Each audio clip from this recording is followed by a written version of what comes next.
So I've shown you all the Contax I've owned, and we'll jump on some other cameras later, but I'd be remiss if I didn't finish the Contact sort of lineup with a look at the Yashica cameras. Now, as I sort of said right at the beginning with the RTS, there was a technology sort of, Yashica got the Contact name, making the Contact cameras. At the same time, they're making their own cameras, and they're making them with the CY mount. But what they made was sort of like similar, but not as not professionally finished, not quite as elegant as what Contact was doing by a long way. However, so I've got two here. I've got an FX-3, okay, which is basically very similar to a 139Q. Doesn't have the quartz timing. It's got the exposure check on the back instead of the button on the front. It's got a timer. It's got the cranky wheel here, and it's got a shutter dial, because the thing about this is a 139Q is a electronic camera, so if the batteries go, you can't use it. These are mechanical cameras, so it doesn't matter if the battery doesn't work, they still fire. And so this basically works up to 1/1000th. So, which is great, very handy. They're bit light, they're great, they're very featureless. And then I've got the other one here, which is the FX-3 Super 2000. If that goes into focus. Okay, so again, this was like more towards RTS level of sort of technology. Not really. It's got a 1/2000 shutter speed, and on this one though, it's half press on the top to get your metering going, unlike the FX-3, which has the meter press at the back, which is more sort of the reverse of the 139, and the RTS obviously had it here, but this is half press. So yeah, so why have I got them? They're not the, I mean, you can just see how the Contact cameras, the design, the styling, much like Olympus got it totally right with their cameras, is just not great. So the shutter dial is now over this side. I want to go through these quickly on the table. I'll explain here. The shutter dial is over this side. This is even worse for a mechanical camera, because what you've got to do is you sort of like, okay, I'm at, I don't know, f5.6, and my shutter's on the right, so I've got to get my hand in here now, try and fiddle with my shutter dial to get the right speed. Now, when you do it, you've got the cocking arm has to pop out. It's just an unpleasant experience. Obviously, on a Contact, it's over here. So if you were shooting manually and you had to change the shutter, you don't have to touch this bit. You just go over here, and when I put it on the table, I'll show you how it works. Go over here, change my shutter speed, and I can carry on shooting. So yeah, they're quite. I don't want to be rude about them, but they're quite agricultural cameras, I think is the way to explain it. Why have I got them? Because like that weird spare wheel you have on a car when you get a flat. If I take out, it's awful, I'm going to get killed for this. If I take out one of my Contacts or electronic and I know they could die, so I pop one of these things in my bag, because they're not heavy, as a backup. So I've got my Zeiss lenses so I can carry on shooting.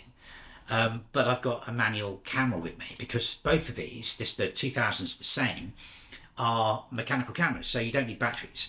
So I mean, you can sort of guess the light or do a meter reading and shoot it. I mean, they're very rudimentary inside. It's either sort of, I won't even do through the viewfinder, which I normally do, because it's literally minus, a plus, and a green. And if you're in the green, it's telling you the metering's sort of correct. But yeah, I mean, these were hugely popular. They were cheap. They are incredibly reliable. But I mean, this one, you can see this was the FX-3 2000 came a lot later, because it's got the Kyocera logo on it, as do some of the later Contacts. But yeah, I mean, but the thing is, you've got such a cheap, robust camera, and you can put a Zeiss lens on it. Plus, I mean, this one's what's this? This is a Yashica ML28. They're great lenses as well, though. So you've got like a huge, as I said before with the other cameras, you've got a huge range of lenses. And if you just can't get the Contact, you can get one of these. So yeah, so let's have a look at them on the table, and then I'll come back and finish off.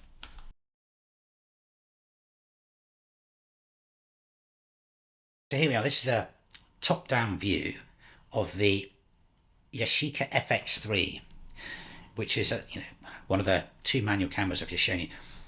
And as you can see, this very rudimentary. You've got a winder, you've got your shutter speed. This is a nightmare. You have to pull that out, fiddle with this. Yeah, so shutter speed's over there, and underneath it, if you lift and turn, he says. Yeah, so you just do the shutter speed like that. You lift and turn, you can do the ISO. And then there's the release. There you go. And then on the back of this camera, here, there's the exposure. Hang on, is that going to go into focus? There it is. There's the exposure check button, which you push in to get a meter reading. I'm not going to do a view through the viewfinder in this. As I said, these are just like, there's just a couple of dots. Tell you whether you're right in the right zone or not. On the front, you've got your timer here, and then you've got the button to release your lens. So there's not really much. SR44 batteries. There's the release to rewind. Not got much going on here, very rudimentary. Anyway, bring the other one in. So this is the FX-3 Super 2000. Very similar. By the way, someone had put like red dots. I'll show you this. Someone's put red dots on this to try and like give it a bit more kudos. I wonder what cameras have got red dots. Anyway, not me. I didn't put it on there. Right, anyway, so this is the... Hang on.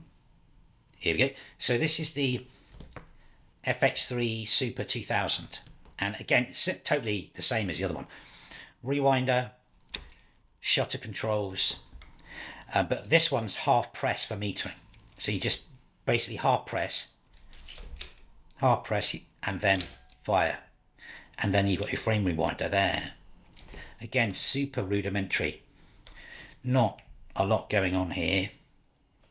You can see there on the front though, if that goes into focus, just here.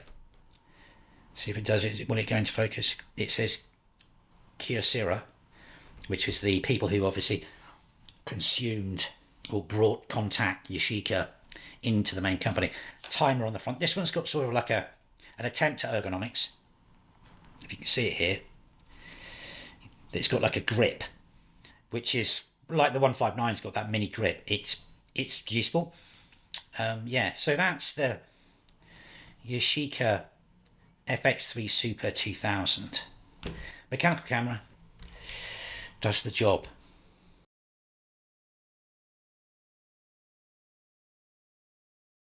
So there you go. That's the FX-3 and the FX-3 Super 2000.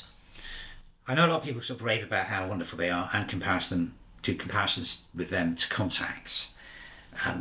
Like, because they're stable mates, aren't they? But I mean, because these do the same lenses, but they're just not the same thing.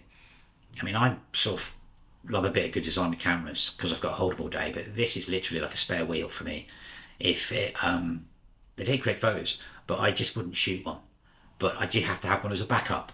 Do you know what I mean? It's just because you can't rely. Electronic cameras are electronic cameras and they're old, and they may go. So you still need. You don't want to keep multiple different lens types in your bag. You can literally get one of these out and carry on for the day if you're away, from home or on holiday. Can't get the batteries, all these kind of things. They're great backup cameras. Yeah, the Yashica cameras. I mean, they made loads more of different types. They did an FX, I think FX-D, which is very similar electronically. They did an electronic one as well. But these are great backup cameras. But when we get onto Olympus, you'll see what you can do with a manual mechanical camera that makes it a truly wonderful thing, which I think is, what's his name, Mattiani, the designer of the Olympus cameras. That's what he did. He made a manual camera, which is just a wonderful thing. And ergonomically, it was just, for me, perfect. As good as the Contax with their ergonomics as well. Anyway, these are great. You can get them on eBay. Don't pay too much for them. They've got like ramped up in price. Find a better camera. There's better cameras out there. They are good, and they are like, if it's a starter camera, get something else that's manual. Get an OM1. That's great. If you want a manual camera, that's a great camera, and they're worth the money that you pay for them. And these are just, chunky agricultural things, and, but they're a great backup. Anyway, I'm sorry about being horrible about them, but they are. It's the spare wheel. Anyway, thanks for watching.